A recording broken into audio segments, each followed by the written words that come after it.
वे क्या करना गुरुआ की जो शरण में जावा है, जो सत्संग सुना है, उसकी बहुत महिमा हुआ है।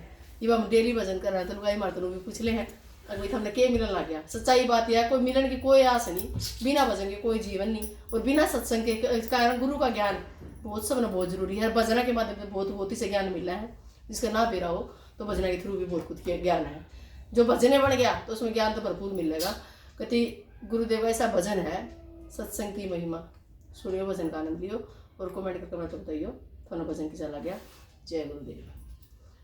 सत्संग की गंगा में